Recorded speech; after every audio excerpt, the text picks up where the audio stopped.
सामाजिक क्रांति के अग्रदूत महात्मा ज्योतिबा फूले, पेरियार रामास्वामी नायकर जी,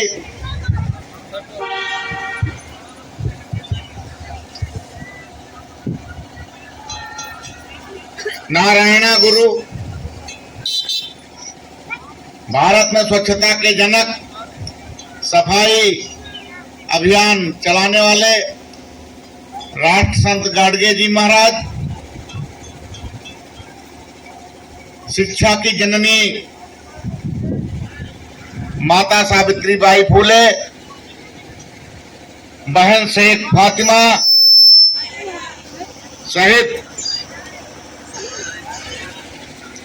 अपने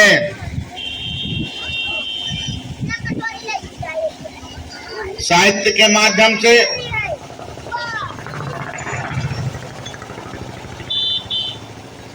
समाज को समय समय पर जगाने वाले संत शिरोमणि रविदास साहब, जिनकी आज जयंती समारोह हम मना रहे हैं, साथ ही साथ सामाजिक परिवर्तन के महानायक बामसेफ DS4 बहुजन समाज पार्टी के संस्थापक मानवर मसीहा कांसी राम साहब को अपनी सच्ची श्रद्धांजलि अर्पित करते हुए खिराजे अकीदत पेश करता हूं। साथ ही भारत में, विश्व में अपना लोहा मनवाने वाली आयरन लेडी, उत्तर प्रदेश की 4 बार यशस्वी मुख्यमंत्री रही, बहुजन समाज पार्टी की राष्ट्रीय अध्यक्ष, पंजाब शेरनी बहन कुमारी मायावती जी के दीर्घायु की कामना करते हुए आज तिलोई विधानसभा में मोहना ग्राम पंचायत के पूरे रूसा में आदरणीय दुखी प्रसाद जी गौतम ठेकेदार जी के सानिध्य में, उनकी अध्यक्षता में आज संत शिरोमणि रविदास साहब की जयंती मनाई जा रही है। इस कार्यक्रम की अध्यक्षता कर रहे आदरणीय दादा दुखी प्रसाद गौतम जी, हमारे बीच में आदरणीय बौद्धाचार्य केल बौद्ध गुरु जी, the Buddhist society of India के प्रदेश के उपाध्यक्ष आदरणीय अशोक सावंत जी, हमारे साथ कंधे से कंधा मिलाकर चलने वाले इस क्षेत्र के सम्मानित जिला पंचायत के सदस्य भाई दिनेश गौतम जी, जो हमारे साथ प्रभारी हैं, आदरणीय अशोक कुमार सिन्हा साहब जी सहित भाई पौधाचार पुतनलाल बौद्ध जी, बिटिया खुशबू बौद्ध जी सहित सभी,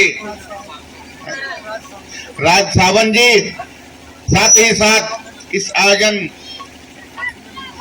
समिति के सभी युवा साथियों का मैं खैर मकदम करता हूं, स्वागत करता हूं कि आपने इस क्षेत्र में जो एक सामाजिक परिवर्तन या सामाजिक क्रांति की अलग जगाई है, इसके लिए हम कोट कोट साधुवाद देते हैं और संत शिरोमणि रविदास साहब की जयंती की हार्दिक शुभकामनाएं देते हुए,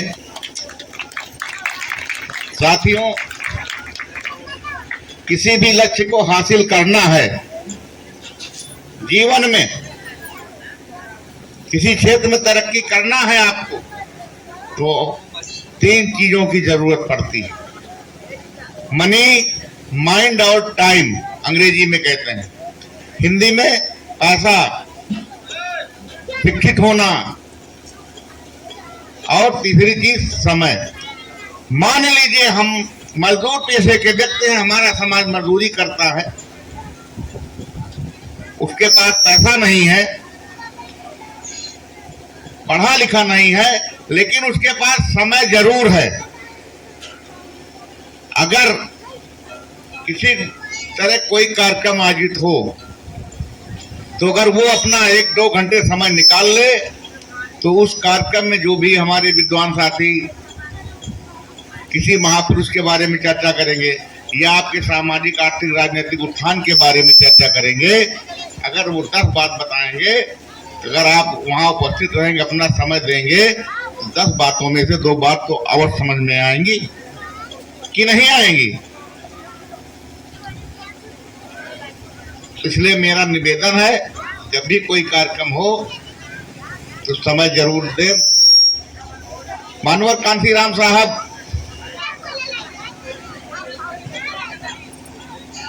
जब इस मूवमेंट को लेकर के आगे बढ़े, बाबा साहब का निधन 6 दिसंबर 1956 को हो जाता है। उसके बाद महापुरुषों का आंदोलन स्थगित हो जाता है। मानवर साहब ने 6 दिसंबर 1978 को, बैठ जाओ बच्चों बैठ जाओ, मानवर साहब 6 दिसंबर 1978 को बीड़ा उठाया, संतों गुरुओं महापुरुषों को अध्ययन किया, बाबा साहब का अध्ययन किया और उनके मूवमेंट को, उनके झंडे को, उनके चुनाव निशान को अपना करके बाबा साहब का जो झंडा था वो नीले कलर का था। आज हम आपको बताया दे रहे हैं, लोग गुमराह ना हो, खास करके हमारे युवा साथी गुमराह होते हैं। बाबा साहब का जो झंडा था वो नीला था और बाबा साहब का चुनाव निशान हाथी था, जो हम लोग धारण करके चल रहे हैं। ये बाबा साहब अम्बेडकर का चुनाव निशान था। आज आप लोग जान लीजिए, इस चुनाव निशान को, झंडे को लेकर के मानवर कांसीराम साहब चले। और जब उत्तर प्रदेश में मान्या बहन जी के नेतृत्व में सरकार बनी, तो महाराजा बिजली पाठी किले को संवारने का काम किया गया। संत श्रीमद रविदास साहब के नाम पर जिला बनाने का काम किया गया। बाबा साहब अम्बेडकर के सम्मान में अम्बेडकर नगर जिला बनाने का काम किया गया। यही नहीं, विश्व स्तर का डॉक्टर भीमराव अम्बेडकर सामाजिक परिवर्तन स्थल लखनऊ में बनाया गया। यही नहीं, आप दिल्ली सटा हुआ नोएडा में चले जाइए, प्रेरणा स्थल, जहां हमें अपने महापुरुषों की मूर्तियां मिलेंगी। वो बताती है कि हम लोग, हमारे महापुरुषों ने कितना संघर्ष किया उनके आदर सम्मान में। साथ ही साथ इस समाज को आगे बढ़ाने के लिए महापुरुषों के आदर सम्मान में गौतम बुद्ध नगर जिला बनाया गया, भीम नगर जिला बनाया गया, रमाबाई नगर जिला बनाया गया। यही नहीं, बाबा साहब को संरक्षण देने वाले, प्रोटेक्शन देने वाले, आरक्षण के जनक छत्रपति साहू जी महाराज के नाम पर 10 जुलाई 2010 को नया जिला बनाया, जिसका नाम छत्रपति साहू जी महाराज रखा गया, जो वर्तमान में अमेठी जिले के नाम से अब जाना जाता है। तो महापुरुषों का सम्मान किसने किया, ये आप सब लोग अच्छी तरह जानते हैं। महापुरुषों के नाम पर जितने जिले बनाए गए, उन जिलों का नाम बदलने का काम किसने किया, ये आप सब जानते हैं। प्रमोशन में आरक्षण का बिल किसने फाड़ा, लोकसभा के अंदर जो हमारे समाज के लोग चपरासी से बाबू बन गए थे, बाबू से अधिकारी बन गए थे, सिपाही से दरोगा बन गए थे, दरोगा से सीओ बन गए थे, सीओ से एसपी बन गए थे, उनको डिमोशन कराने वालों ने आरक्षण में, प्रमोशन में आरक्षण का बिल फाड़ा। आज देख लीजिए पर्दे के पीछे क्या गेम चल रहा है, लेटरल एंट्री हो रही है। अब कर्मचारियों में गुरुजी लेटरल एंट्री का सर्कुलर हो गया है। जब हमारी नेता ने ईडब्ल्यूएस की मांग की कि गरीब समाज के लोगों को भी ईडब्ल्यूएस का लाभ मिले, उसके बाद अभी आप एक मुद्दा और देखे होंगे,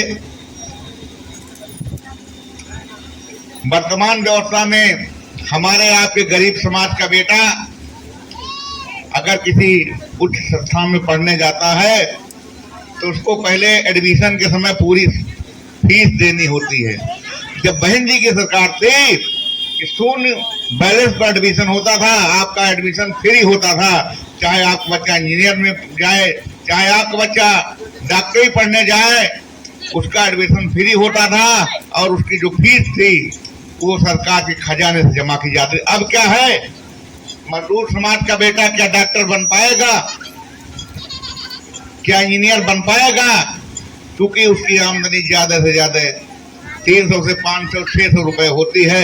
निम्न आय वर्गीय, मध्यम आय वर्गीय परिवार के साथ जो नाइंसाफी हो रही है, इसका जवाब आप लोगों से निवेदन है कि 2027 में जरूर देना। और यही नहीं, अगर हमें अपना संविधान बचाना है, महापुरुषों का मान सम्मान दिलाना है, महापुरुषों के सम्मान में हम आपके साथ कंधा से कंधा मिला करके खड़े हैं। जहां हमारी आवश्यकता होगी हम आपके साथ हर समय उपलब्ध हैं। साथ ही आज संत शिरोमणि रविदास साहब की जयंती पर आपको पुनः बधाई देते हुए ज्यादा मैं कुछ नहीं कहूंगा, सिर्फ इतना कहूंगा कि माननीय बहन जी ने जो हमको जिम्मेदारी दी है, जो हमारे ऊपर भरोसा जताया है, आप लोगों से निवेदन है कि विशेष तौर पर SIR में जरूर ध्यान दीजिएगा। एक चीज बहुत महत्वपूर्ण चीज है, क्योंकि जो बाबा साहब ने आपको एक वोट देने का अधिकार दिया है, वो अधिकार खत्म करने की साजिश ये सरकार कर रही है। इसलिए SIR में जरूर ध्यान दीजिएगा, कोई कमी न रह जाए। जो पढ़े लिखे युवा साथी हैं, फॉर्म 6 जरूर भराएंगे, उसके साथ जरूरी डॉक्यूमेंट सबमिट करेंगे, घोषणा पत्र अवश्य भर देंगे, नहीं तो आपका नाम वोटर लिस्ट से काट दिया जाएगा और आप अपने अधिकार से मरहूम हो जाएंगे। फिर आप चिल्लाएंगे हमारी कोई सुनता नहीं। भाई आपकी बात कब सुनी जाएगी? जब आप सरकार में होंगे। बहन जी की सरकार में क्या होता था? रगाओ पटाओ घुरवारो, हमारे जैसे लोग जो ना थाने जाते, दरोगा जी खड़े हो जाते थे, कुर्सी देते थे, चाय पिलाते थे, काम भी करते थे, न्याय भी। अभी आपके क्षेत्र में 2-3 घटनाएं हुई, दलित समाज के लोगों की हत्याएं हुई। हमारे प्रदेश अध्यक्ष माननीय विश्वनाथ पाल जी ने उन पीड़ित परिवारों से जाकर के मुलाकात किया और माननीय बहन जी की तरफ से जो आर्थिक सहयोग था, जो माननीय बहन जी ने भेजा, उनको उनके घर तक देने का काम किया। तो मैं चाहता हूं, अगर हमें अपने महापुरुषों के इतिहास को जिंदा रखना है तो 2027 में माननीय बहन जी को यहाँ का प्रत्याशी मान करके